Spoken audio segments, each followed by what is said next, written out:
Hello, everybody, and welcome to Tuesday, the live market open in the US. What an exciting day, guys. I hope everyone in the US had a good long weekend and you enjoyed some time off with hopefully family and friends. But it's time to get serious because we have the US stock market open. That's right, the best market in the world, guys. And I'm Australian, so this means a lot. The best market in the world is about to open, but unfortunately, it's opening red, yeah?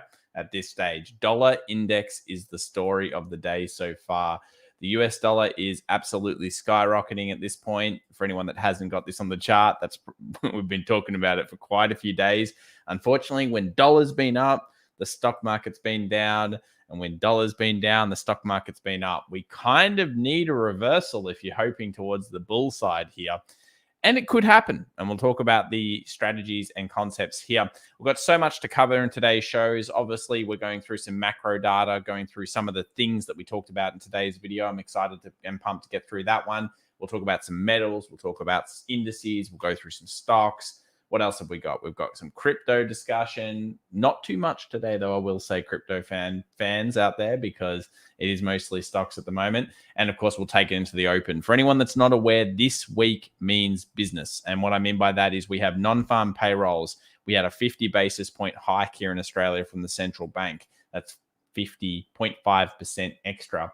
And we have a whole bunch of other data coming out later on. We've also got the big one, which is the FOMC meeting minutes. Don't think it's going to be huge. JOLTS job openings, but of course it all revolves around non-farm payrolls this week. The jobs number coming out, I'm sure many pundits will be a little bit scared out there. That being said, the price action should hopefully show us the way and allow us towards a better future of being able to understand where this market wants to move to next. I want to ask everyone in the community, though, firstly, can we get a like on the video if you enjoy our content? And secondly, I want to ask you, what do you think the market is going to end at by the end of the year? So that is the end of 2022. Give me your predictions for the SPY. That is the SP 500. Where do you think it's going? New high just formed here on the dollar index. Because guess what? All of those big Wall Street peeps, they think it's going to end somewhere around 4,000 plus still. I'm not too sure about that. What do you guys think? I doubt it. Basically, we have here a number that's coming in. As you can see, they're revising it down, though. I find it pretty particular that Bank of America 46, 46, 45, and then most of them have actually revised down. But no, Bank of America's like, no way, man. This is 4,500 market. That's where we're at by the end of the year. Look, hopefully they're correct. I mean, a lot of people would be better if everything sorts its way out. But some numbers coming in here. 3,500, pretty common. 2,800 from Paul and many others. 35, 32, 28. So it seems like we've got those as the big ones. We've got 20, 28, 32, 35. The Forgotten Era says it will end high. They are fear-mongering to get people to short the market. Interesting idea. So, yeah, well, look, we should be able to see this kind of manifest itself into price. At this stage, we talked about some of the things that we want to see happening. One of the things that you usually want to see happening is obviously a reduction in certain parameters. One of the big ones here, SPY versus XLP. Ideally, we would see the S&P 500 start to outperform the staples market. Remember, doing these comparisons, regardless of what the news is telling you and everybody else is telling you, it's just the reality of the situation. If SPY, that is the S&P 500, is not performing versus staples, that is pretty much one of the most defensive sectors in the market, then you're not going to be seeing the kind of huge performance sometimes that you expect, or you're going into a sickness in the markets. Remember, this happened in 2018. What did we get? A big crash on the Nasdaq at the end of the year because, of course, the trade war stuff. Then we had a monstrous rally, and then it went bad. So this is something I'll be watching over the next couple of weeks. We've got Sandollar77, a massive supporter of the channel. Sandollar, you've been here for a long time. I appreciate it. Bring in the $4 super sticker. Thank you very much. So that's going to be a big one we watch here. SPY versus XLP, XLY versus XLP, two codes that I think are worthwhile. having on your charts. So let's talk about the dollar index, because this is the story at the moment. For anyone that's not aware of how the dollar index affects the American market, just pop it on. Here you can see the comparison. When the dollar has been going down, the market has gone up. When the dollar has been going up, the market has historically been going down recently. And of course, down over here, up on the market. So what you need is, you kind of need it now if you want the market to go up. We need to see this dollar index start to go back down. Is it possible to do so? Well, I think everyone's going to be talking about it at this stage. And I would like to bring some sentiment reports on here, because this is often how you can tell that unfortunately things were going this way. Let me read you this data. So we'll go to Euro US dollar, which of course the US dollar index is made up of predominantly the euro, in terms of that's the biggest component. So the story that you'll be hearing in the news right now is that the euro has made a low. Now, this is an incredibly significant low, because if we go back, it's the lowest point since we can go through, since all the way over here in 2003. So the euro is tanking. That is weakness everywhere in the world, and everyone's going to the safe haven being the US dollar. That's the one that everyone wants right now. Now, this is incredibly significant, because I'm just going to read you out. How many percentage points do you think retail traders are long on Euro US dollar right now? And we saw this switch last week. So how many people do you think are trying to long the euro versus the US dollar? The stats may horrify you. This is retail traders. Retail traders.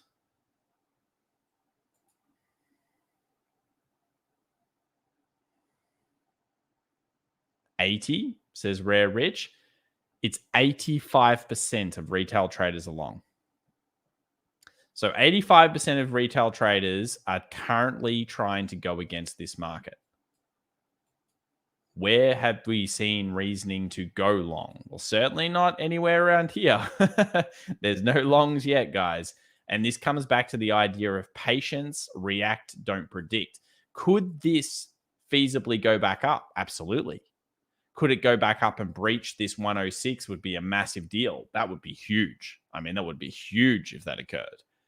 But by saying that this is currently in an upward trend, or trying to buy this, you are literally playing with fire. That's called catching the falling knife. Sometimes you'll get it right. The replication of that kind of trade is incredibly low. And when 85% of all retail traders are going in the wrong direction, it usually means that it's a very fast action kind of market. And that's why we've seen this huge breakout. It's crushing, unfortunately, probably someone in this room right now. And I'm sorry if that's you. But just understand this. Retail traders always get trapped in currency a lot, and they often go against the trend. They'll say, oh, here's support. Here's the area of demand. I'm going to buy this. It's okay if you buy it, but you have to have the idea of having some kind of risk management in place. If you don't, you get crushed by these types of things. So let's play the devil's advocate and say, okay, well, maybe it will turn around. No signs yet that it will, but let's just say it does. How can we approach this market in a patient kind of good idea and a good way of doing things? Well, the best way to do it is to basically say, okay, could this be a giant schematic? That is a potential Wyckoff here. So we have, of course, the potential here of this being a buyer's climax. We obviously have the AR rally, the standard kind of thing that goes on here. And this could be part of a UT, but you don't know that now. That's an upward thrust as part of Wyckoff schematic. If it comes back and breaches underneath here, then you'll have a very good idea that each rally will be faded. But at this point, you can't make that prediction. So unfortunately, coming into today's market, this is not the most positive sign that we've got in terms of saying, oh, yes, I love stock markets. And what's being most heavily affected against that? Unfortunately, it's some of the European stock indices, the ones that we've talked about. New lows formed on the DAX here. So we've got a new low formed. We obviously had that huge amount of tweezer shorting that was coming through the previous sessions here. Oh, they were nasty shorts there. Very nasty shorts. Anyone that got this, I personally would have been taking profit all day here or reducing my position heavily. But it was a nice short. It's a very good tweezer top. The triple tweezer, nothing wrong with that one. Once that went through that point there, it's a decent short down to this area. That's the type of thing you're looking for. That's a very solid type of trade in the direction of trend with the solid thing. And guess what? If it had snapped and taken out your stop losses behind here, it would have been explosive. Wow, it would have been huge, huge positionals. So unfortunately, Europe is leading us lower. It takes the US to pull this round, the real market, not the fake market futures. Whether you use the ES code, the US 500 code, the SPX 500 code, I get asked about that a lot. Doesn't really matter. This is currently still fake market futures from the US action, and everything can reverse very, very quickly. So we've talked a lot about zones, and the most important zone that we've had so far has been the 3840 area that we previously found resistance at around here, and we then found supply at and resistance at right over here. We know, because we've talked about it several times, that 3740 is a key zone as well. So we're trapped in a thing, in a range. And you might say, well, look, the market broke out. Did it do so in the real market? That is the question you always want to ask yourself. So remember, compare the markets to each other. That's the US futures. This is the real market. Has it broken above that level yet? No. So what we're looking for today is we're going to gap down. So let's think about this objectively here as a community. We know the dollar index is incredibly strong. If it starts to reverse down, let's just say the dollar index goes down, guys, through the session, it starts to reverse down. We see a change of trend on the smaller time frames for the S&P 500 with the gap lower. And then we see it pumps through that gap and then it breaks above this level. Is that a positive sign for the US stock market? Obviously, we'd need the dollar to come down quite a lot more, but would it be a positive sign? Yes, it would. I think that would be the type of thing that you're looking for. And a gap below, you'd probably expect anything like here where it is right now, 3780, you're going to have to expect for it to try to rally in the session today. That's the most big thing here. The Westerosi Ninja says, if dollar index is breaking out, we should see the 10-year yields rising as well. There's a serious sickness here throughout the world. I think it's a run from the euro market personally. And they're dumping euro and moving into other markets around the world.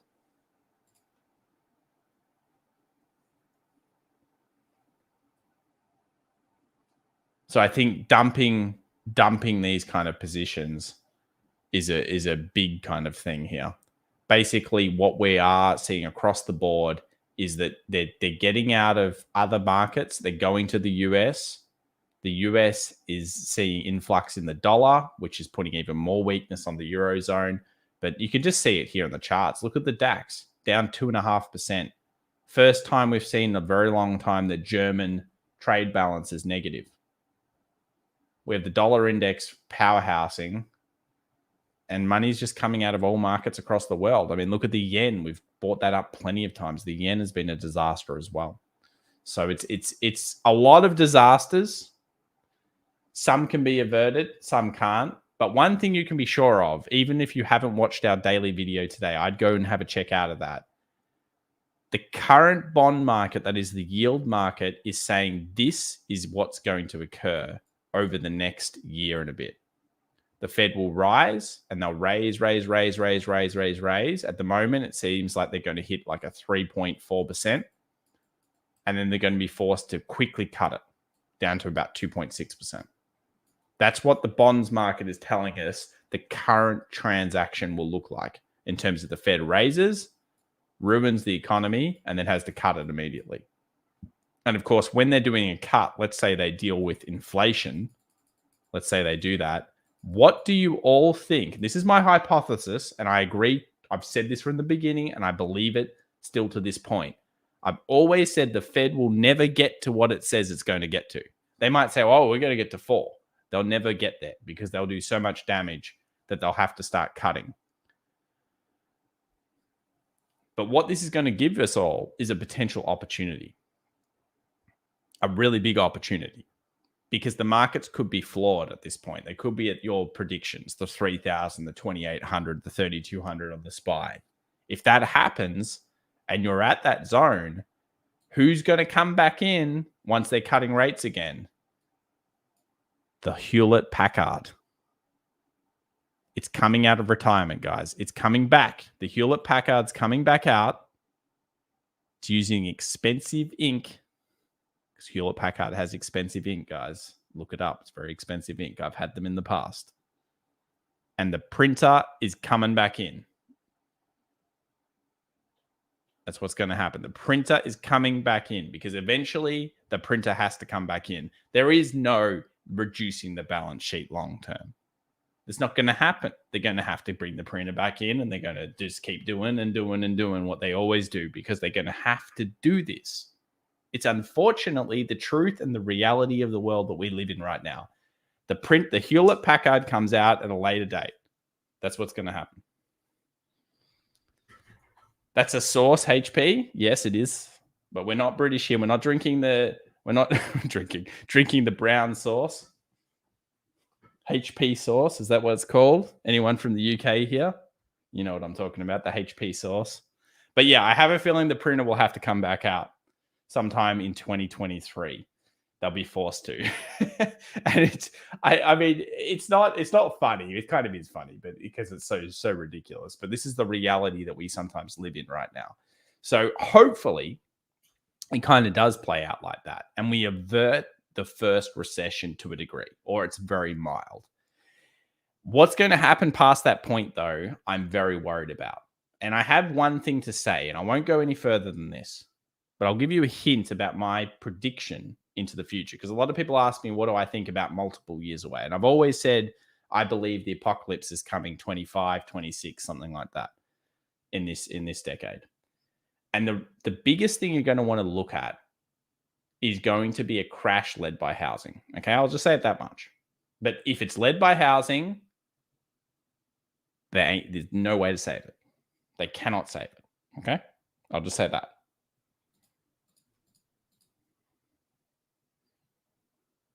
Gary Sayani says, I had a HP printer. I returned to Costco over the weekend.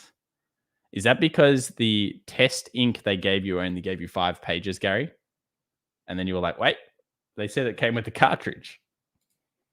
William S. says, stupid after depression. I'm not too sure what that means.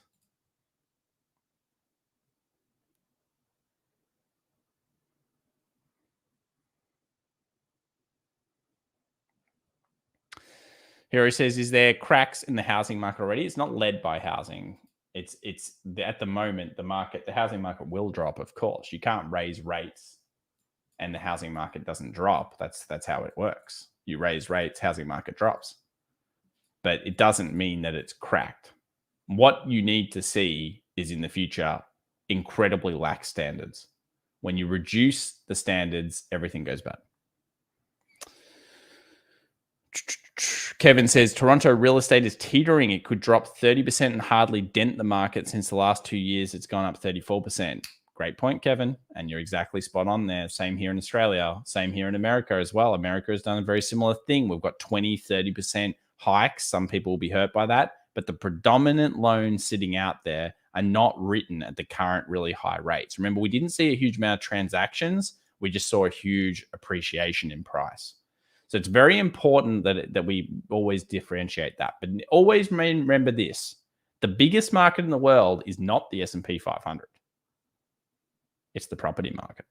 It always is. And that's the one where horrors lie. Horrors. Remember the GFC? Never forget the GFC. That's what I say. By the time I'm 40, what am I, 34 right now? So by the time maybe some of this eventuates, or really, let's say it does happen in 26 or 27 or whatever. If that does occur and it is led by housing, do you know that pretty much anyone under 40 at that point that would have never gone through the global financial crisis, wouldn't even understand it, wouldn't even know what it is in some ways. So the general person out there under 40 will have never gone through a true financial crisis if this does end up fixing. And that's a big if. I understand that. Anyway, you're not here for me to talk about random stuff. This is just my own random opinions on things. But if you are interested in that type of thing, let me know in the comments. If you're not, I'm cool to leave it out. It's fine. Obviously, we are here to talk about daily charts. And right now on the daily, that doesn't really matter to the next 2 years. It's a big thing. But yeah, like that's a look. Always remember, if housing does get dumped past a certain point, it's always a big problem.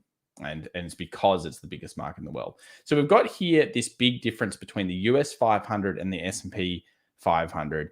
And it's down a lot. We're going to gap underneath. Obviously, this could be all part of a big ruse in terms of the algorithms may actually pick the market up today. The market could be going towards the bull side relatively quickly, ideally to get that gap fill. We don't know that's going to happen. Obviously, you'd want to see the signs on the smaller time frame. One of the little signs that you might see is something like this: 1 minute, switch, new low, breaches the supply, rallies through to that level. 37.40 is a big support, and of course 37.50. I'll put a little box there so you guys can see the zone that I'd be, kind of thinking there's some demand. I'd say there's something around here if the market does end up going down to there. But a breach underneath here, I'd be pretty worried about it. We do know that there is an island reversal down here. That's a great momentum trade. I love island reversals. So there's the island, there's the gap, there's the gap. Obviously, there is technically something left there. Market could spike it and come back through, but that would be the last resort. It's not really something I'd prefer to happen, and not something I'm banking on at this stage. So I'd rather just see the whole thing play out that way and be sitting there patiently waiting for it. So if we don't trigger buys through this kind of area today, we end up going down. Let's say I don't like the short for whatever reason, and it does do a kind of weird switch. Hey, that's cool if I'm just chilling, waiting for that position, but that's not necessarily the highest statistical chance. Chris says, I'm in Adelaide, which is a place in Australia. Prices aren't as crazy as Sydney or Brisbane. No, they're not, but they're heating up massive. Like Adelaide's caught up massively in the last couple of months. Actually, about 12 months.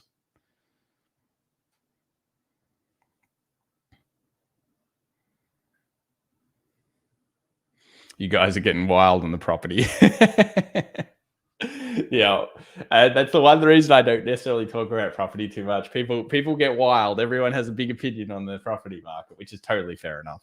I understand why most of us have it in some way, shape, or form. So US 500 in the middle, gapping below today.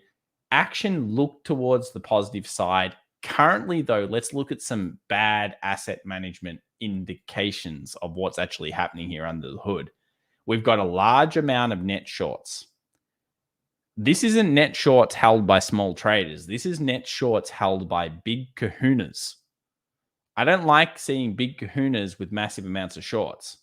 So ideally, we would want to see a turnaround in this. I would want to see, of course, a pickup in the stats coming out. And of course, follow the channel, subscribe to the channel. I will continue to follow this story as we go through it over the next couple of weeks. The second one is the asset managers. And the asset managers have been net lower buyers for a little while now. And again, that's showing us that they've not really believed in this market for quite a while. They've been additionally adding shorts as we go up. So I don't like this leverage money component. I really don't like where they're at. The last time we were around this level, we were sitting early April, and we all know how that played out. So hopefully either they stop adding leverage money, or if we do end up getting bullish action in the markets and we go up and this increases, we are going to get caned. We are going to get caned. So continue to watch the channel, because that is a very likely canage coming up. The one thing about whales, whether it's in the crypto whale space or it's the big hedge fund managers and the big kind of players, eventually they win most of the time. Now, obviously you could say, well, they lose against the index. Yeah, because they sometimes short and go too deep into it. But in general, they will cut back as a general whole if they're wrong. And that's something that we need to look at.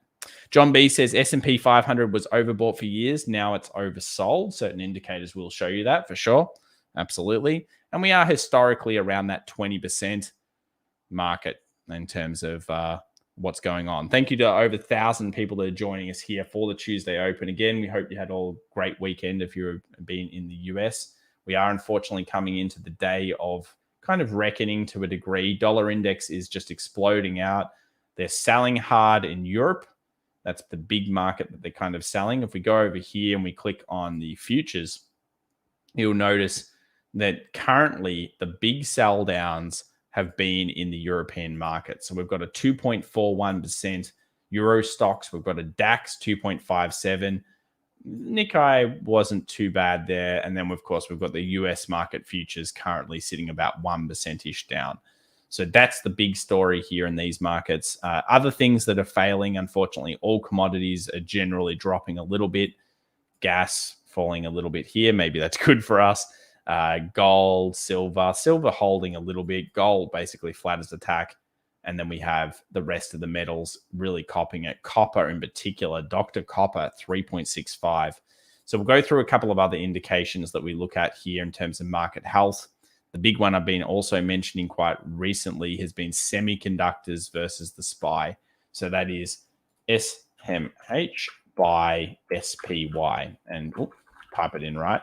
And this combo here, nasty breakout, pre-market down another 1%, showing that semis are probably not the place to be at this stage in terms of markets just getting cooled off. And you can see why when you look at it on a chart. Look at semiconductors and look at where they are. It might seem like they've come down a lot, but they're not even with the market in terms of where they should be yet. They're actually still holding up very well. And you've got to remember, semiconductors have come off a base. If you bought it in 2008 at the lows into 09, $16. Now, was at 91 in the pre. So a very significant increase. I would say that the most dangerous market to me, even though I love semis a lot, potentially this is the most dangerous. What do you guys think in the chat, though, at the moment? Is this one of the big ones? Something like IBB, on the other hand, the biotech industry, already took a massive nosedive, already back to 2015 prices, already took off everything. And you'll notice when you go down the smaller time frames, fairly large, significant changes here. Biotech, very dangerous kind of trade, as you know, but yeah, pretty big one. Sandola, thank you very much for the support again. Appreciate that very much. And K Kennedy, $4.99. Hi, Tom. Could you have a look at DRV? Thank you. Yeah, we'll do that soon. Absolutely. ES back to 20% down from the top. That's right, David. It is.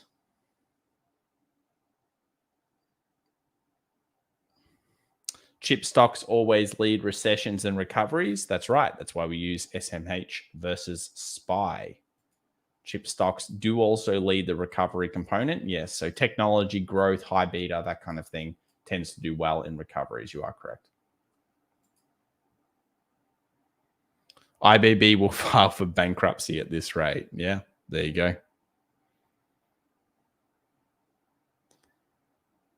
Netstar says, I agree. NVIDIA could drop another 50%. Yeah, NVIDIA in particular, I like the stock a lot, but we're in crypto winter right now, yeah? And unfortunately, whether you like to admit it or not, it will get kind of bashed around to a degree from that area. So if we go back to NVIDIA in the past and you look at the rate that it grew, obviously great stock from that aspect.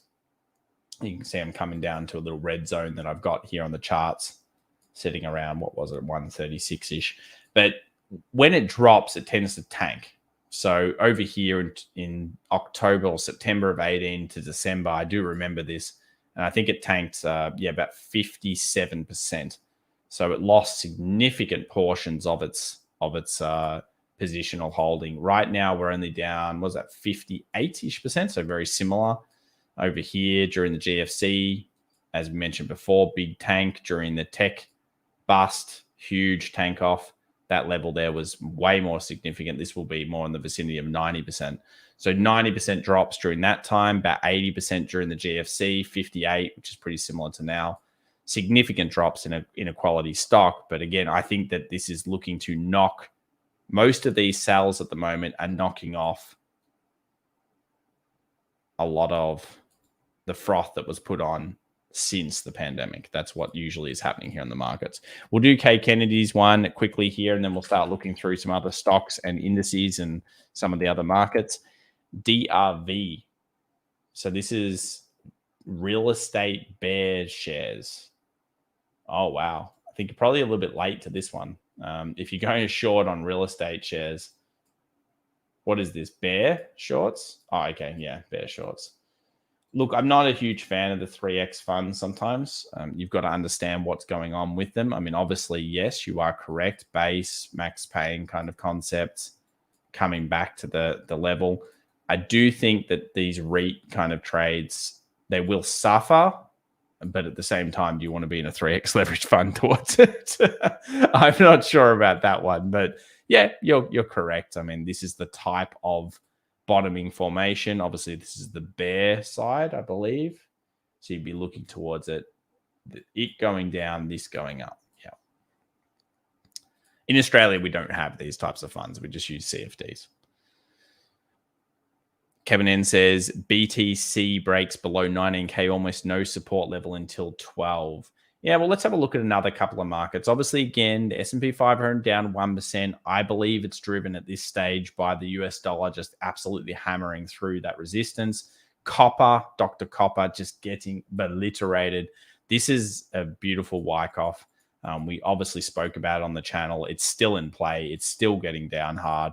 And it just shows the demand destruction, or at least the economic weakening that we're currently seeing here. And this reminds me a little bit of what we saw during that kind of 13 into 15 period. A lot of people in the US don't know, but a lot of the underlying market conditions actually got pretty bad over this period. ASX 200, FTSE, these types of markets actually fell a lot. So the FTSE 100 is the UK market. Anything to do with like having financials, having materials, energy, they actually all dropped off. And copper's kind of showing us that maybe inflation is actually dropping. And now what we're doing is we're actually just, the Fed is dropping inflation through demand, but it's also crushing the economy. And copper's kind of showing that, showing demand weakening across the board. They don't call it Dr. Copper for no reason. But what a Wyckoff, hey? What a Wyckoff. There's that UT. Took a long time to set up. That's a big weekly. Big players be all over that thing right now. All over it. Let's have a look at Bitcoin, 19,400. So is there anything holding it up? So you're saying 12,000 is the next level? Yeah, look, I don't think Bitcoin's finished yet on the downside. Rallies may ensue at some point, but if the stock market continues to fall, if we end up getting a 3,200 on the S&P 500 or a 3,000 or even a 2,800, don't make that happen, yeah? I have a feeling that you're going to see a 12 or a 10K Bitcoin. And the biggest majority, I know a lot of people don't watch this anymore, but I don't necessarily lose faith in the concept of the halving. I haven't lost faith in the halving. I just think that the people, you can follow Halving Tracker. I'm not affiliated with them at all or anything like that, but I actually think this follows pretty well to the concepts here. And we're seeing that dive off. We often see kind of a basing structure around that 900 to 1,000 days after the halving event. And I'd be interested to see whether we can get like a 10,000 or a 12,000 at this point. So like maybe a little kind of consolidation, drop off, hit it. Do we end up following a similar one to 2012 where we actually base at the exact same time? Remember, a lot of these did work. A lot of the concepts worked. We double topped in the same area, very similar to here in terms of that's where we found it. The first peak spike was similar to 12. And I would say in many ways, we kind of followed 2012. It kind of looks similar to me. And when you're talking about the phenomenon that people will come back, I think they will. It's ingrained in people under 35. How many people still believe in Bitcoin here in the chat? Don't abuse them if they say they do. How many people still believe in Bitcoin or Ethereum? You don't have to necessarily believe in the others. Do you believe that they're going to come back eventually or not? Let us know in the chat. Let's see what people think. Peter Nolan says, I'm a buyer at 3K. Yep. Okay.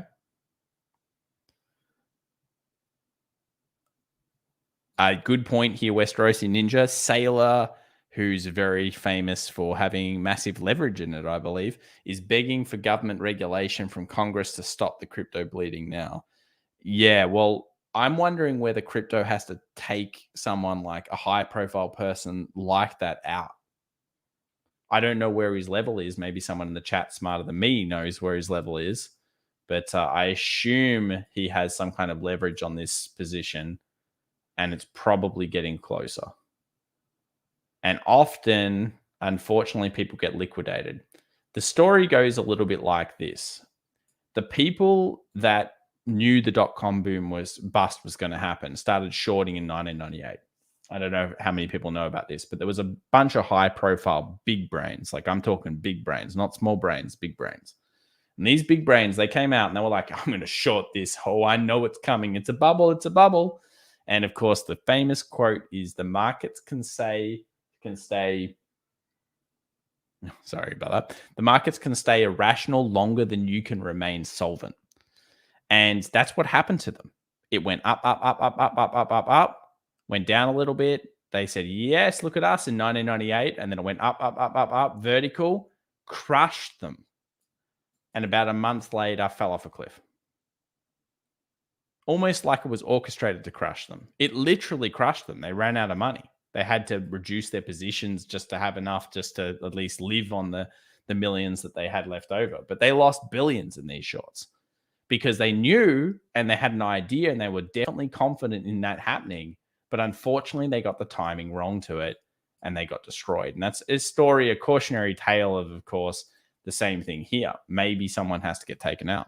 A lot of you do believe. Kuda says BTC died 1,000 times and will always come back. Yep.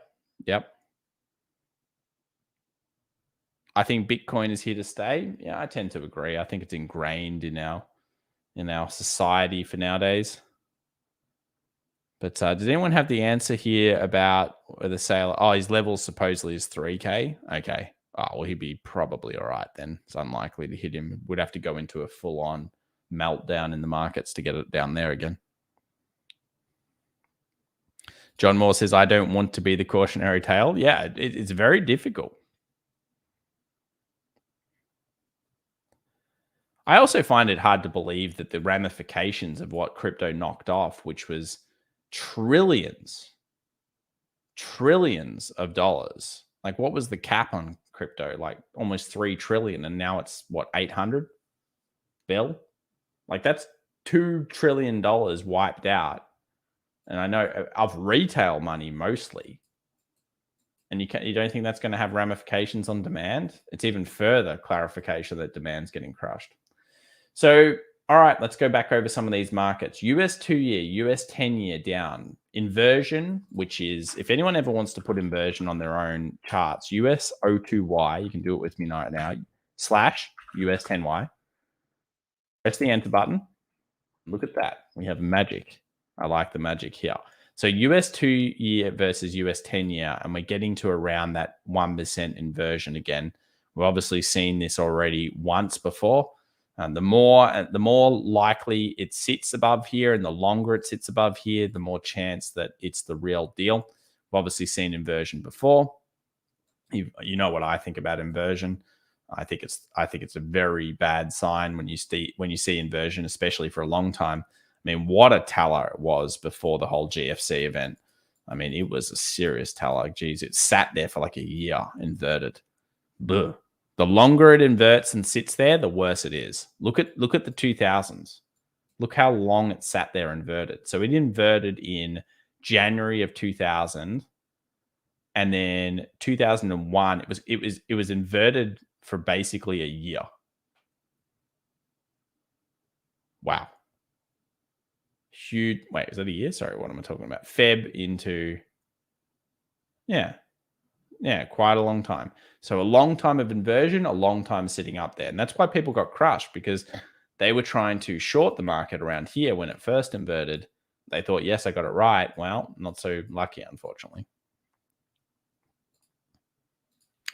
Sarah Jane says, wow, look at the dollar index. Yeah, the dollar index is the story of the day. This is the market that everyone's watching. Everyone's talking about it right now, I'm sure. And it's because it's a big deal. You know, we're crunching a new level. To put it in historical terms, if we go to a monthly, you can see here that while the US dollar is still relatively weak, it's been stronger before relative to the other pairs. Back in, look at what happened in 85. But look, there's big moves here. Like there's 109.80, which is like a big zone here that could go to, or even a 120. And we all know what would happen, of course, if it's going to those levels. A lot of this was preordained, though, by the double bottom that we had down here. This was all a big deal. Generally speaking, with US dollar, is it does tend to be attached to kind of yields. So as we see the yields fall, you would expect the dollar usually to weaken off. But because the Eurozone's sick, I think big money doesn't know where to go. Big money used to go to the yen. It used to go to the CHF, the Swiss. It used to go to the sterling. And of course, the euro, not so much to a degree. But these were the big ones. And they don't want to go, for some reason, they're not going to gold, even though I thought they probably should start, but I haven't seen any signs they're going to gold. So it's just all dollar trades right now. Election year, does it matter, says Matt? Yeah, election years matter a lot. Of course, that's a huge component of why we already knew 2022 was going to be a bad year. We just didn't suspect as much inflation and war and all these other things would come out. So we have 16 minutes till the market gets open. I know it's been doom and gloom. I'm not actually doom and gloom on this market long term. I just think we've got to be cautionary in VIX environments such as this. Really high VIX, 629.29. I've said it a few times. It's a trader's year. How this plays out, your guess is as good as mine. I have a theory, which is based on the bond market more than anything else, which is we go high. They destroy the economy. Cut. That's when the interest rates. So it looks like a big bell curve like this, like that. We might go through even a recession here. And if this does happen and we come out the other side and you see stuff like property start going again, and then that makes all-time highs, or there's going to be a double dip recession. And the next one's going to be brutal, unfortunately. NVIDIA hits a 52-week low. Yes, it does. So let's have a look here at the movements in terms of just the generalized sectors across most of the US market. We'll go to the top 50 so you can see more sectors and more things that have been moving. If we go over here, percentage change to some of the more recent kind of ones, which will go 5-day. You'll notice 5-day, not too many greenies out there in the sectors. We have a little bit of green stuff, but very weak. Utilities has been the standout recently. If you look at utilities, they've been absolutely dominating. And that's another sign that the market is going defensive. Semis leading the charge here on the negative side.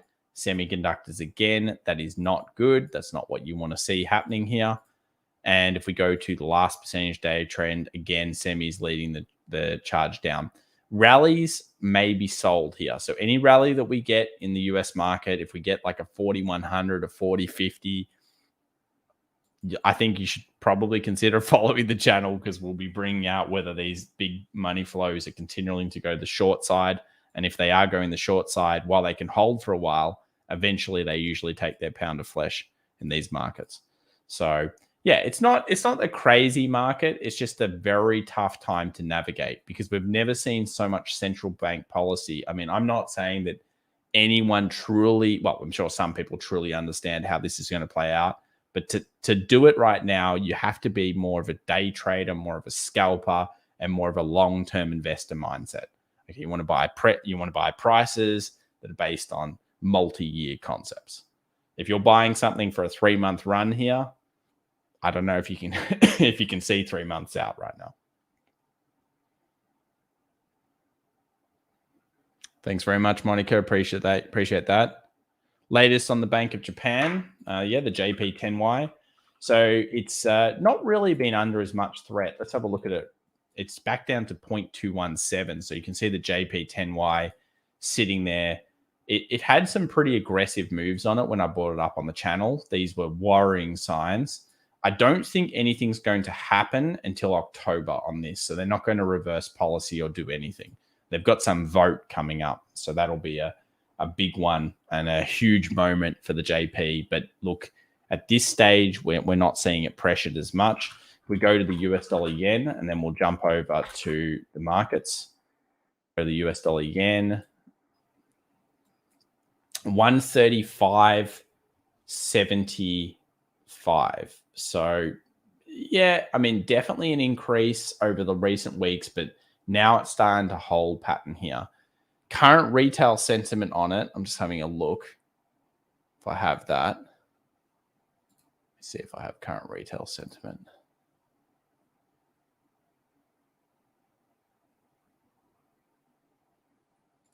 I do have it open. 1 second, guys. Retail is 74% of people trying to short it. I always love it how the retail trade is always against the trend.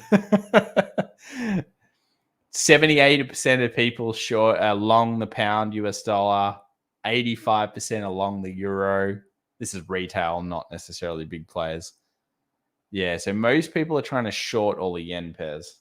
So US dollar yen, euro yen, etc. All right, we'll see how that plays out for them. They've been short a long time, though, ever since down here, net shorting the whole way up. And that's why so many people lose. They don't follow the trend. If you follow the trend and you know that retail is all doing bad, that's usually a big thing here. Forest PG says Bank of Japan bought most of the Japanese government bonds in June over a 1 month period since Kuroda started massive QE. Yep, once they start, you can't stop. Now they own over 50% of the bond market. Yeah. And the thing is, they also buy the equities market as well, Forrest and everybody else out there. Look, Japan is like the extreme crazy case of where the US probably will end up. If one of the mods could just delete that, I'll see if I can ban them myself.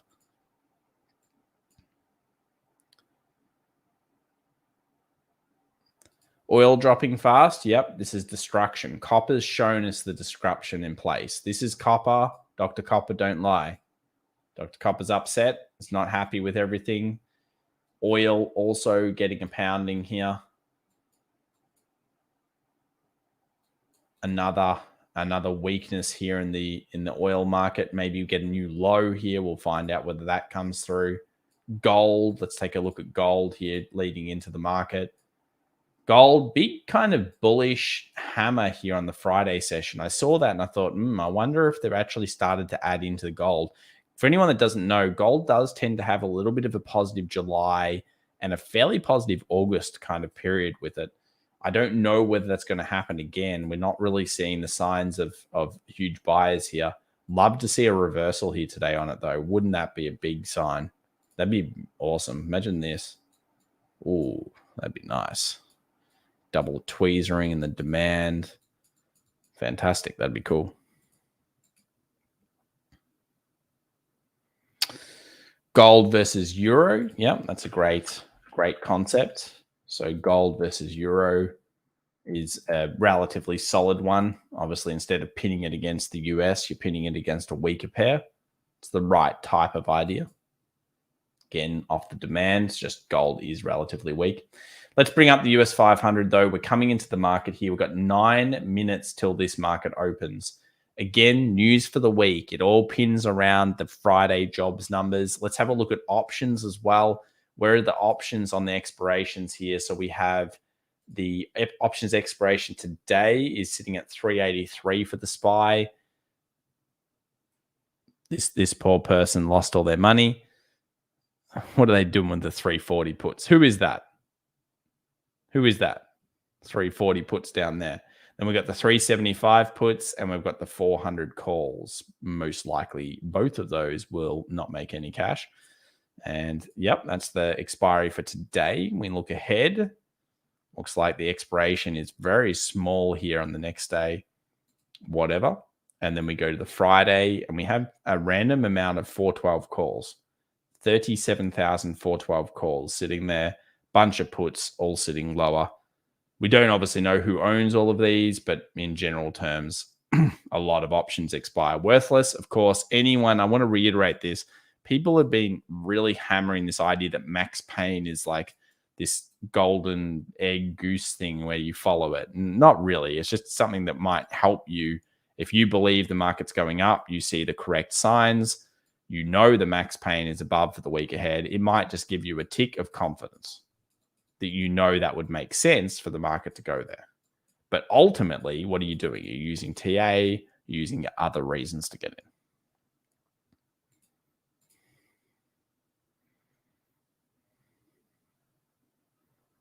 Thanks very much, Kevin. Appreciate it. By the way, guys, thank you so much for getting us close to 100,000.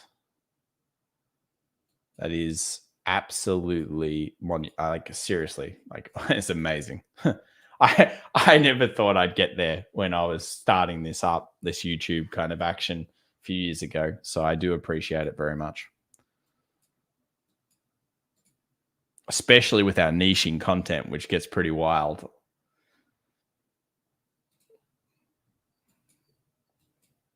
Some of you probably follow some things I say. Some of you might follow it all. Some will just say, what the hell is he talking about? It's so crazy. Did anyone come to the channel and think, it's a little bit too much? Little bit too much. I do get that feedback a fair bit. So at the moment, the Nasdaq actually down a little bit less than the US 500, showing potential of maybe the growth trade. If we do go bullish, maybe that's where the strength is. Interesting, it's actually above the US 500 now. It wasn't before. US, so the Russell 1.1, Dow down 1.04, DAX still writhing 2.64. And of course, yields down heavily, another 3.82% and 2.97 as the destruction goes underway. Please look at WTI oil crashing hard at 105. We did have a quick look at oil. You just want that new low kind of in oil. Look, I'm not here to say that oil does well when you got rates going up. That is actual yields going up. Yields are currently coming down. That is not good, and neither is copper. Copper coming down is not good for oil, historically.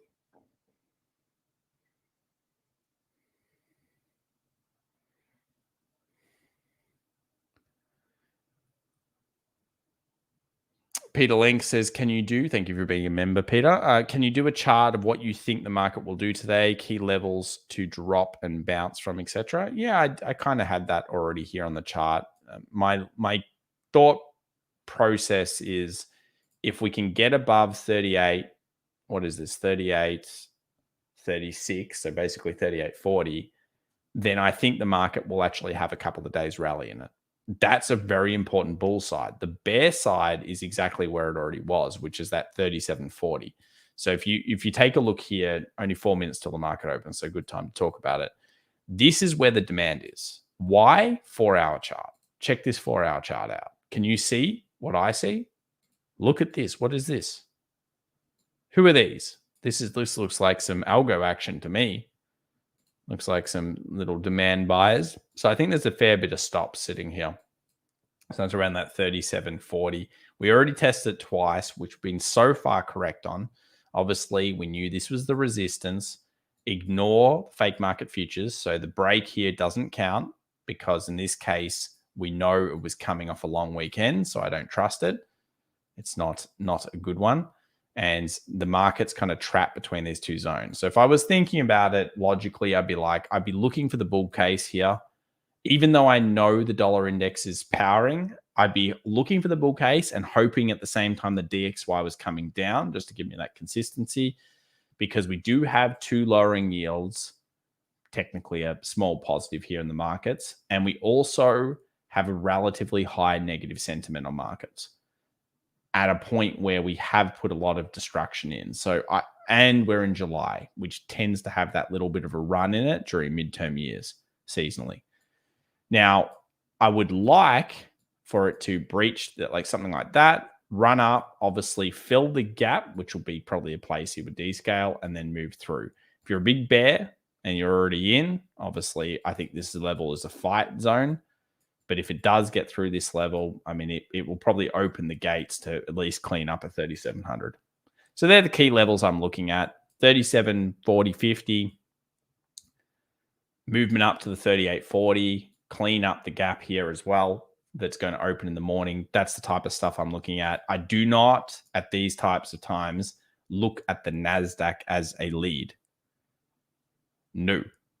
Why? Because the Nasdaq is an evil spike machine. Anyone trade the Nasdaq here? Anyone in the chat? The QQQ, the triple Qs? Can anyone confirm the Nasdaq is an evil spike machine? if you're a scalper.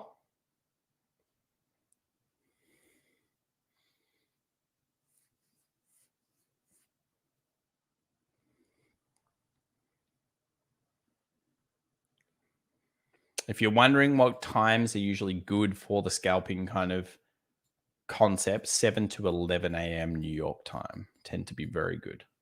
7 to 11 a.m.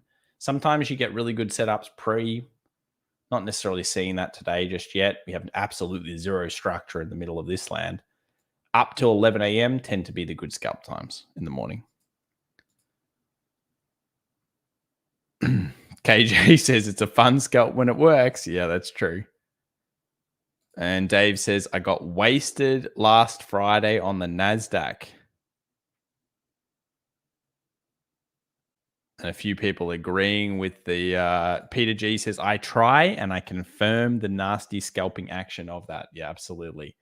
Nasdaq leads many times. It can certainly lead with the recovery, but you still want to look at the SPY as your true reflector, because the problem with the Nasdaq is not so much it can give you false signals as well. And I hate the Nasdaq's false signals. Too many falsies. If you look at the small chart, you'll know what I'm saying. When you're talking about scalp, I'm not saying you can't trade it, but I like to use the SP500 as the lead. So here we go. We've got 5 seconds till we open this market. No doubt red. It's going to open red. Let me get some stocks up so we can see it. Oh, geez, look at those reds. So we got here 2.7 on Square. Apple down only 1. Isn't too bad. Amazon down 1.8. Enphase, other hyperstock kind of components down a little bit.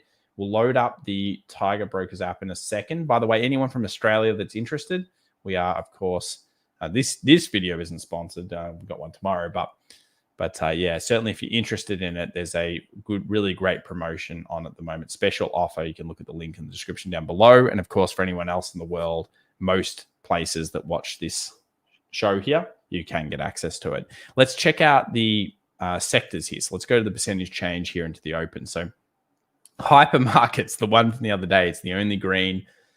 Let's just quickly do the percentage here again. Make sure we're refreshed.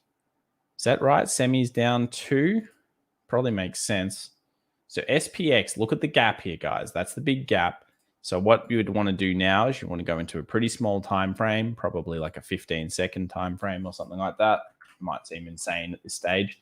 And you would look at the structuring and you'd say, okay, well, where have we seen some buying? So we've kind of got like these 2 levels here, and you would probably want to see them taken out and then that kind of movement if you were looking for it. The problem is having 2 so close together. It's not ideal, because as soon as that does close, you've then got structuring through here.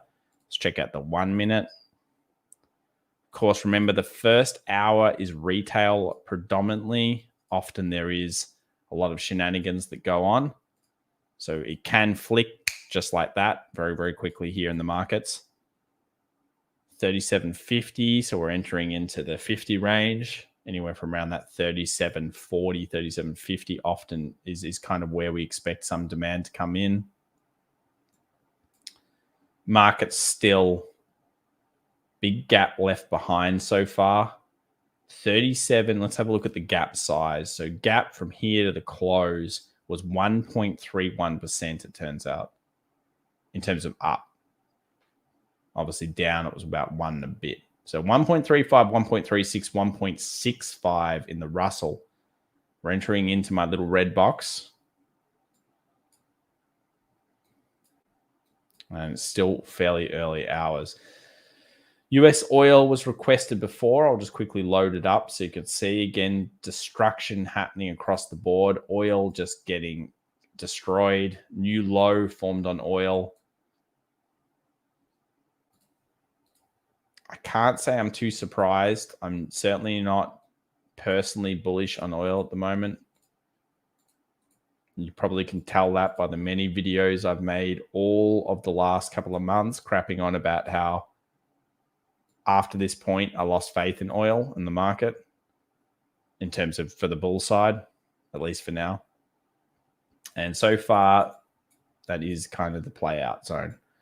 Next drop for oil, if we get through the low, probably seeing it back into this kind of area here. And by the way, oil dropping like this is not necessarily a good thing. It's probably a very bad thing. $96, probably something like that.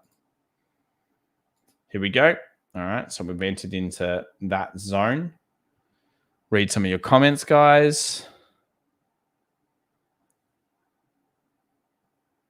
Travels with Giggle says, I should have sold out today on the ASX today. Tomorrow is going to be awful. It could be, but again, you don't know whether this market actually is going to do a massive boost run. Remember, you're coming into the demandy area. So yes, the reason why we're shorting so much is because maybe there's a run on cash and everyone's getting freaked out, but it's still early hours. We've got the biggest market in the world in terms of the stocks anyway, open now. The big kahunas have been fattening themselves on the weekends on the lobsters, and they're ready to come back to make some money. And what's the best way of making money? Fake outs. Mods, if you could just get rid of that for me, that'd be cool.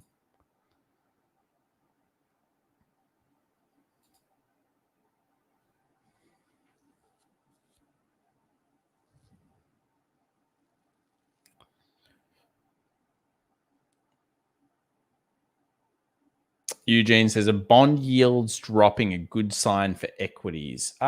Usually yes, but the problem is why they're dropping.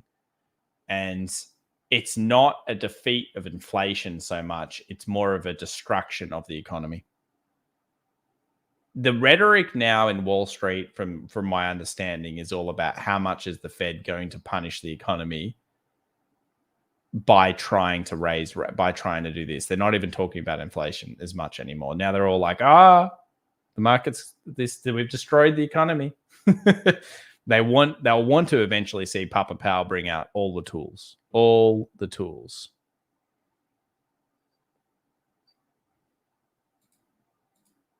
I'll block this person. Dace at FX Evolution, what do you think of the probability of metal stop spikes and we are going to see a bottom soon in metals? Oh, it's tough because last time I saw similar systems, we ended like similar breakouts, especially the copper kind of one. We ended up going into a 2-year demand rut. And that was pretty bad for the ASX and FTSE and other metals / energy markets.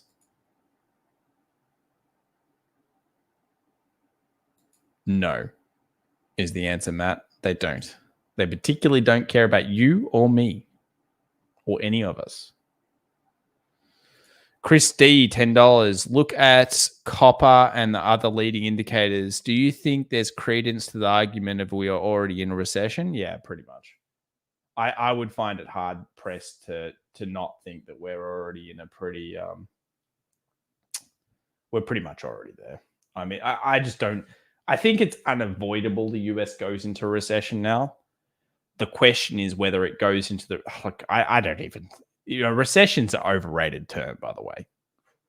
I mean, it's totally overrated. It's how bad is this? The recession is really just how bad is it? I mean, the term means nothing to me. It's just how bad is it? We went to recession in 2020. They plugged the hole. The question is, can the Fed even get out of it? And that's our biggest problem here. Firstly, can we actually stop inflation? Possibly we have, but can we actually bring it down to a sustainable level? We don't know if that can be done through technology, through China opening up, those types of things. I've always said China opening up is my big kind of thing there for that one. But if the Fed can't control, they have to stop it. And the longer it takes for them to stop it, the more damage will be done. But I would say whether we are in a recession next year, guys, or in a recession in 2 years' time, it's going to happen. Because as soon as the Feds start cutting that rate on that curve, where it goes like this, when they start cutting that rate, remember 5 out of 7 times they caused a recession. Remember Volcker, who actually broke this entire inflation story. How did he do it? Well, he rose rates, and this is 100% of the time how you've always had to do it in the past. Once you get past 5.5% inflation, The only way they used to be able to break it was getting interest rates above the inflation number. That would mean we're like an 8% plus. So Volcker did break inflation, but he also caused 2 US recessions closely backed by each other. 2. That's why I made a video today about it. So if we do enter recession here, which I think probably inevitable in the next year or two, then we cut rates again to deal with that. Then we'll go into another one. It's a super weird time. Unfortunate for many of us. Thank you very much for the $10, Chris. Appreciate it. I don't know. I mean, does any of you guys see a difference here? Just bringing some comments in. I'm interested to hear what you have to say. Currently, absolutely no respite from the selling. Put some little boxes at these tops here.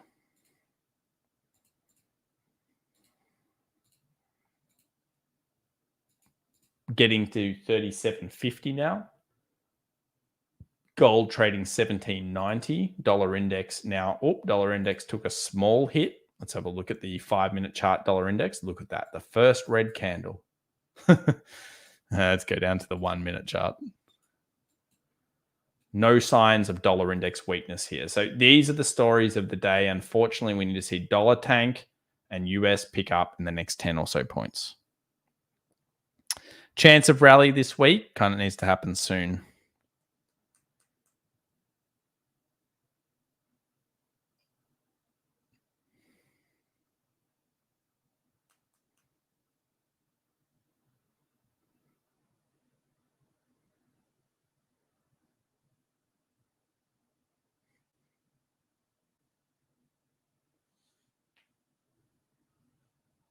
Sunil's correct. So many people have begun trading during the blow off top. So obviously the topping of markets. Yeah, actually, I'd love to see a poll here. Maybe we can even do a poll of the community. I'd be super interested to see what people have done. Let me just open it up, actually. Let's see. And okay, I'm just going to quickly do this.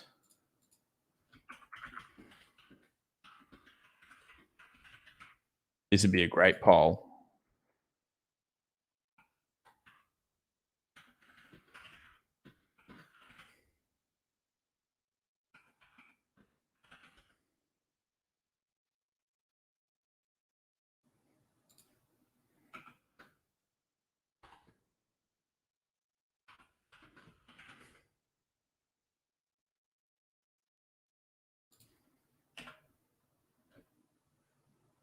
All right, we'll just get this one through.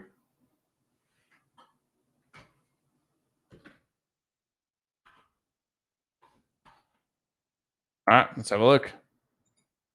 Vote in the poll, guys. Let's find out. Dollar index starting to fall.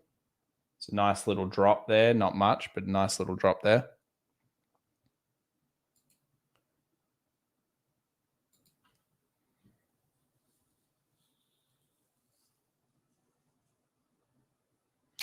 David says, where are you right now in Australia? I'm safe from the floods. I'm in Melbourne.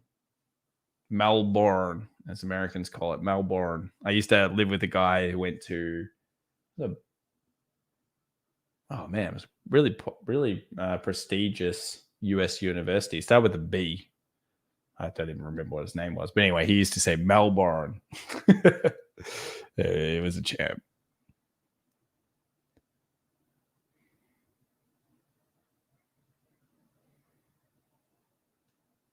Thank you, Chris. Appreciate that. Wasn't Brown. Is there another B that's pretty good? Berkeley, that's the one. Is that a decent uni? I think it's a pretty decent uni, yeah.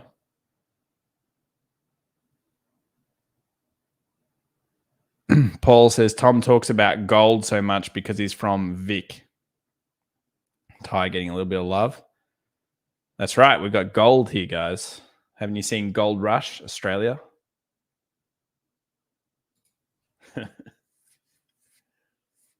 By the way, did anyone watch the F1 on the weekend? I got to say, guys, if you're not into F1, fair enough. But that was crazy. That was a great race. I actually stayed up for it. It was like 3 a.m. in the morning or something ridiculous. So we get some turnaround here. Let's see if we can actually pull through even a a half decent kind of structure. Still very little respite here in the market action. Dollar index falling off a little bit, which is the type of thing you want it to do. You want dollar index tank. Mohammed Al-Masari says F1 race was incredible. Absolutely. That was a wild thing. Anyone see the shot? I wish YouTube would allow you to actually play videos. I'd love to bring it up. It was crazy. Like there's this shot of someone in the crowd and the car's just coming straight at them. And I'm just thinking, imagine if they didn't have that fence, like the car would have just flicked into the crowd. It would have been really off.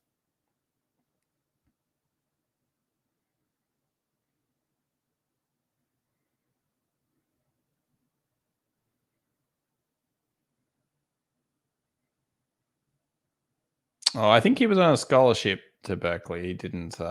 He certainly earned his way. He did the hard knocks of life.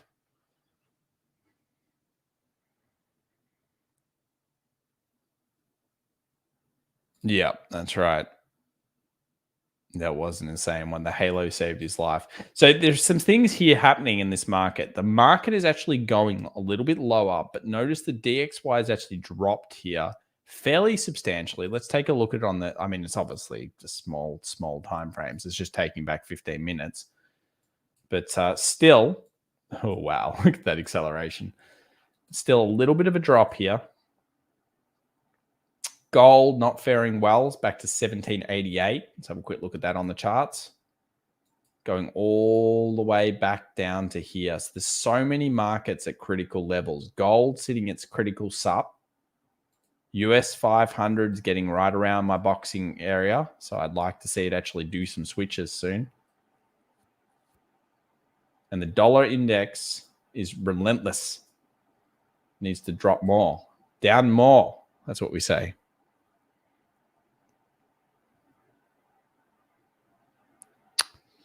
What are your views if recession starts? Absolutely nothing. Recession is a big, I'm telling you, recession is a big word where the market's already done the punishment a lot of the time, like a huge amount of the punishment. It's just a big word, guys. Does anyone else agree with me? I mean, recession means nothing. You're seeing it playing out in the charts right now.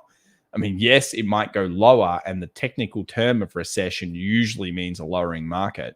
But remember, all it actually means is around 33% down on average.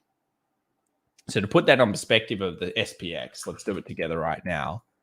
Recession, the word adds the stat of getting around 33% top bottom median. So going from here down to 33 puts us around here. 3,200. What's the best platform to trade stocks in Australia? Bikram says. Well, Bikram, I would have to recommend at the moment, Tiger Brokers certainly is incredibly good if you like the kind of platforms where you get really cheap brokerage and the ability to swap on the fly at a cheap transactional value. You can click the links in the description if you're interested. That will allow you to buy all the ETFs in America and stuff.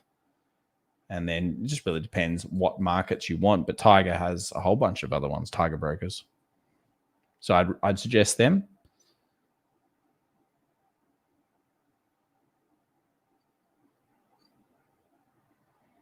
Cody has his opinion, Tiger or Pepperstone.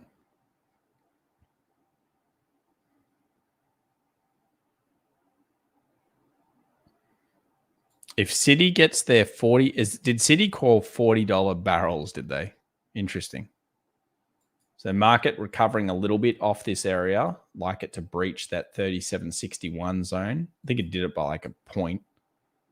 No, it didn't. 15-second chart's what we're on here. We're getting desperate, guys. We're on the 15-second chart.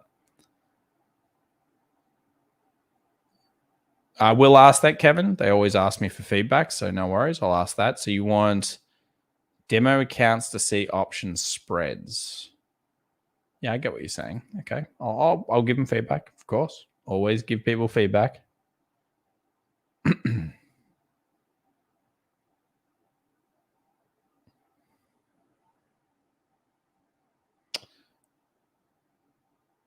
Ram says getting a switch on the small time frame on the 1 minute S&P.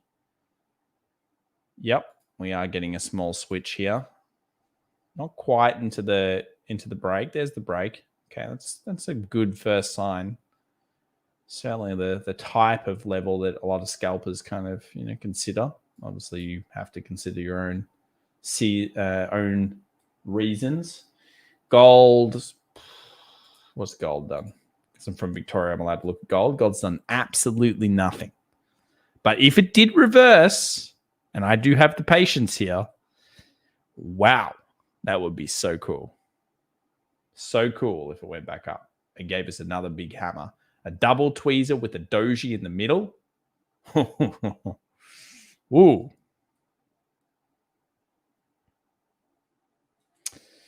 Have you ever been scalping? Yeah, look, I started scalping originally. Scalping is a word that means many different things to many different people. People say scalping, you should be in and out in 30 seconds. Some people say 30 minutes. Some people say 2 hours. I like to consider it all part of day trading, really. And what you're doing is you're trying to use multiple time frames to figure out higher statistical chances. That's the way to be successful in scalping.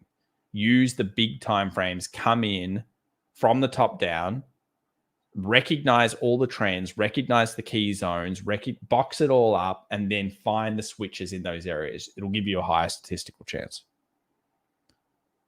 Semiconductors looking a little bit better. Okay, that's good. Let's have a look at XBI as well, which is the bio. Yep, strong bio. That's good. Let's have a look at semis now. I'm not seeing semis that strong, unless I'm wrong here. Let's load this up for a second here. Let's do the percentage change. So, and not too many greenies. Bio getting pretty close. Hypermarkets. Semi's still down though. Is retail panic selling again? Yeah, it could be. That's actually the right. This should go bull here if we're going to get good strength. Let's see if we end up getting it. Come on.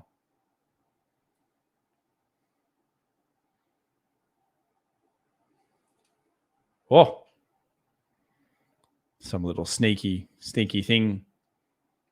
Put a small order in. Are we desperate on the 15-second chart, guys? What do you think? Is this desperation city? Karks says, I can't find the important meetings like employment change. Not sure the correlation of good, bad numbers and market reaction. Anyone chat know where I can find dates these numbers come out? You can use Forex Factory. You can often use your stock market platforms. Will often show it as well. In terms of trying to interpret the news, I think you'd be better off not trying to do that. Even the best economists struggle to actually interpret what the hell it means. So you're better off just kind of noticing, again, having I can't say it here, but patience and trying to react, don't predict. And what I mean by that is waiting for structural setups after the news. Often with news, what it'll do is this. And you'll see it this week with non-farm payrolls. You watch what it does. It goes off like here, and then it goes off like there. And you're left thinking, but I thought the news was good. Might have been good, but the market decided to pull all your equity and then push it in the other direction. It will do what it feels like. Believe me, I've seen enough of them. They do what they feel like. I like it when people say to me, I knew it would go up when the interest rate rose. I don't think so. Most of the time it goes down when those types of things happen on currencies and stuff.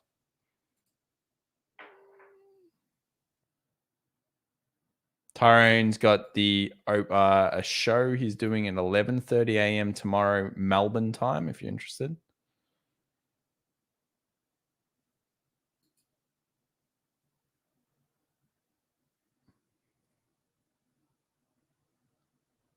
Chris D says, honestly, ignore the news. Yeah, you're often better off doing that. I was hoping we would get the new high here. I don't want to see more lows. No more lows.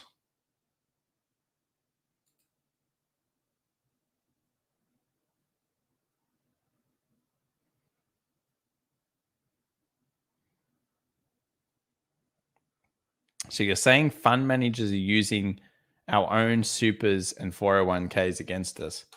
Go back and look at the GFC and have a look at the bank inquiries that happened after that about funds and where they were positioning and where they positioned other people like clients. I'm not mentioning names, guys.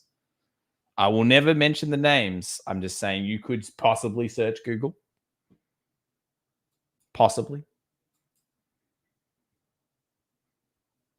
Oh, look at that. I mean, it's almost, I like seeing the little volume here. All right, we're getting off the 15-second chart, guys. We're getting the 1 minute. Let's be civil here. Okay. Little doji, 1 minute doji. Break the doji up. But yeah, look, it's not my preferred style to be just watching all the time. What I like to do and what you should do to save yourself a lot of time in markets is set up with the idea of setting price levels. So let's say this morning you were interested in the 37.50 zone. Put a level there.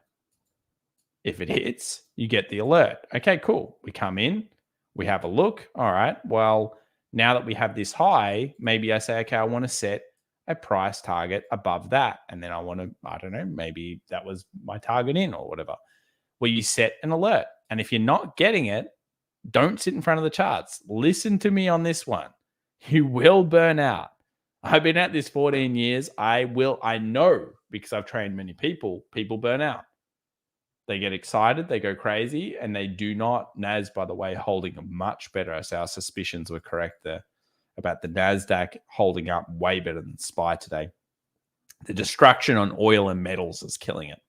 That's what's happening. The finance is getting wrecked too. You can tell that finance is bad because US 2000 not doing so well.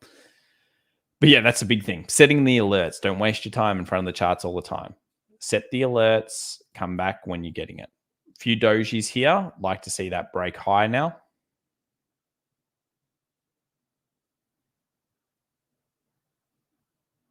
That's true.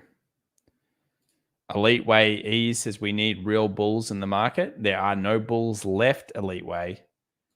They've all just turned into nasty shorters. Look at them. Look at them. They're nasty shorters now. The bulls are dead. They killed the bulls. I mean, this is the lowest level in terms of net purchases since like 2000. I think it's actually even lower than that. I think it's like 2014 or something, 2015, during that kind of crisis period. So very low buys and lots of nasty, nasty shorters in the leverage side. So unfortunately, by the numbers, they're not showing us anything good right now. They're just saying, hey, I'm not going too well. What's with all these bots? Oh my God, they're everywhere.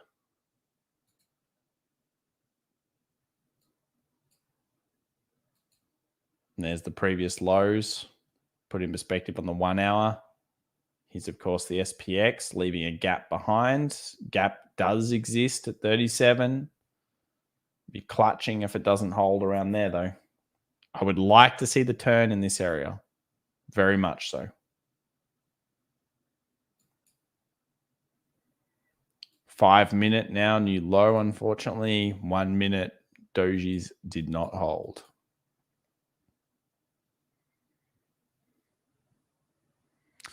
What's the FOMC meetings bring tomorrow? Not really sure it'll do that much.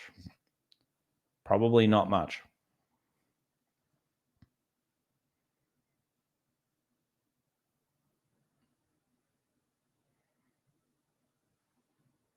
Oz says, turn the chart on TradingView upside down and you can trade candles going up again and it's like magic. Now, this would be very cool. I want this to break this level really bad now. So we have that little bit over here. We've just hit, did we just hit 39.40? Very close. Oh, sorry, 37.40. So I would like it to breach. Oh, yes. Breach that for me. Come on now. Don't mess around, market. Don't stuff around with us. Is there any news due out today? Not to my knowledge. Nothing super important. I'll look here. Maybe I'm wrong. Yeah, nah.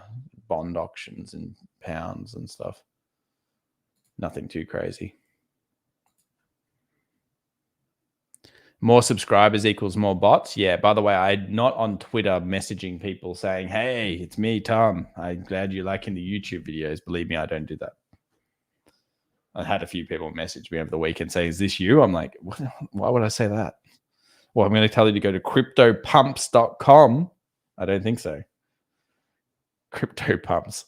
I only know 4 cryptos. And they're all Bitcoin, Bitcoin, Bitcoin, Bitcoin, Bitcoin. No, Bitcoin, Ethereum, DOT. I know a few Bitcoins and cryptos. That's right, randomness. We're going for it.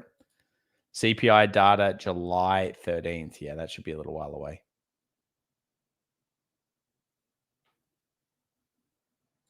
Ontologically, what lull the bias? True. We're biased towards the bull here at the moment, sir. Because I know the chat wants the bull. The chat doesn't want the nasty bear. Who here wants the bear in the chat? Let's finish the poll, by the way. Looks like in the poll ending, let's have a look here. I saw 37% of people. Here we go. Here are the stats. When did you start trading? 1 to 2 years, 36%. 5+ years. Damn, we got some OG gangsters here. 23%. 2 to 5 years, 21%. And less than 1 year, 17%. Wow, less than 1 year is quite high. And you guys are already on this channel? Man, you must have waded through a lot fast. Usually people come to the channel like this where we talk about crazy in-depth stuff after many years. The JS Parry says, bear, get it over. Unfortunately, well, yeah, I mean, you could say that. You don't like the fun of the rallies and the dumps and the rallies and the dumps.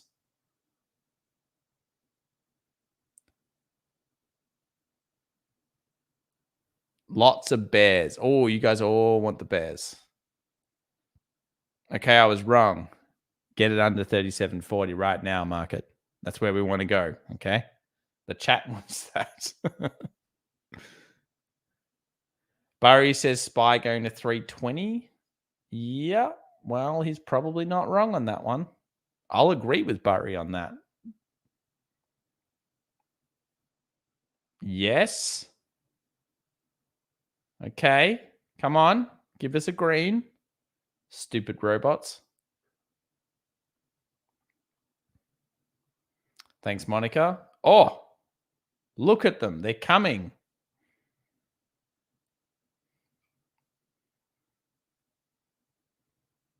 Tell me, look at Shell Euronext Amsterdam. Musti. Well, because Musti, you've been here for a very long time, and I recognize the Duma. Yes, I know what that is. The Duma there. I think is that a Duma? Pretty sure it's a Duma. I'm not hip enough to know half of these things. Let's go over here. What was it? Shell. Euronext Amsterdam.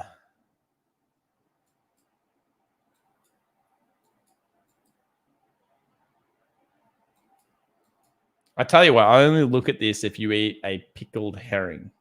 Is that what they are? Pickled herrings? I think so. Shell 2418. Let's look at it on the week. There's some Dutch drink. It's like an orange juice. Do you know what it's called? Tell me this. Dutch orange juice thing. It's like a frizz or something. Frizz, something like that. It's pretty good. Honestly, it looks pretty bad. You've got kind of like a double rejection at the moment on the weeklies through the session. It's kind of consistent with, unfortunately, the oil kind of tanking that's coming through. 103 below now in oil. Oh, wait a second. Oil's down 7 now. That is epic demand destruction. Oil's down 7. Gold's down 20-ish bucks.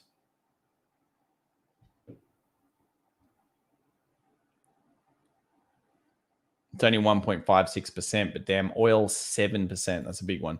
So yeah, this looked horrible today. You got a doji, you got a rejection, you got a rejection. Not good. Not good look. New low would be pretty poor, obviously, underneath here. I expect that to both happen tomorrow.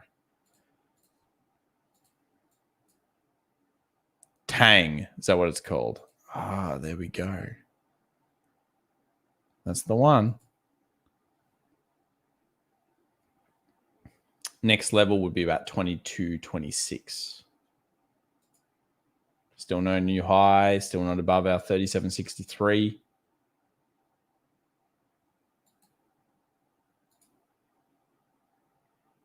New low on gold. Let's just put that in perspective. That's a huge break for gold. Very bad down break. Next stop could be 1760 for gold before any buyers come back in. US market. It's not looking too good, is it? Go over to the US oil component. 7% down.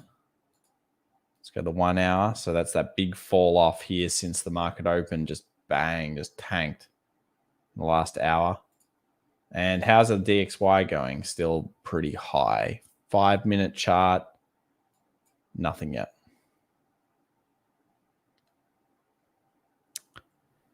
I don't think it's Tang. It must be something else.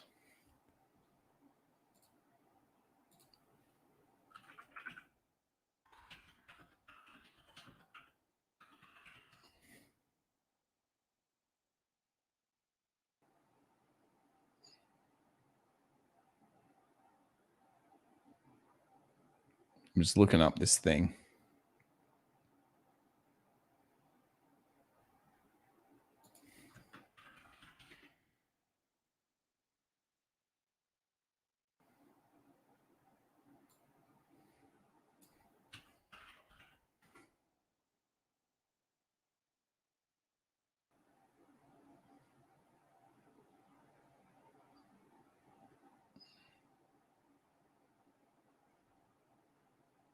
Yeah, no idea.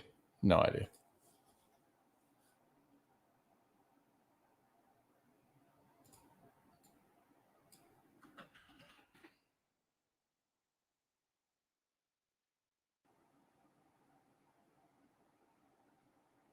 CC.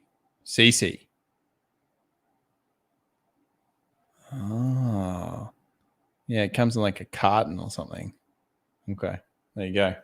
Learn something new each day. Oh, this DXY won't stop. It's relentless. Yeah, unfortunately, guys, that's kind of the story of the day. The Nasdaq seems to like the fact that yields are dropping. It's doing a little bit better at holding itself around the 11.4. You can see the structure that it's been in all morning. The US 500 probably needs to break a 37.63 now to actually show that it's ready to actually see a recovery in the session and then go for the gap fill. The low for the NAS you don't want that taken out. So hopefully that doesn't happen. And at the moment, we're just seeing mega destruction across most of the metals markets. So be careful out there, guys. Look at the stupid gold.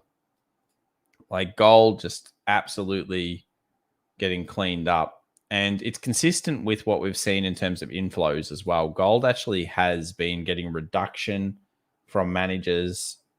Big investors and stuff haven't really been buying it. Maybe this is a bit of a flush before they pick it up into August. We don't know. If it does happen, I will let you know. But at the moment, all I know is that the bigger traders have continuously shorted the market on any rip rally and added more shorts and more shorts and more shorts. So these are not the signs of a recovery yet in markets, and anything that is there will probably be short-lived.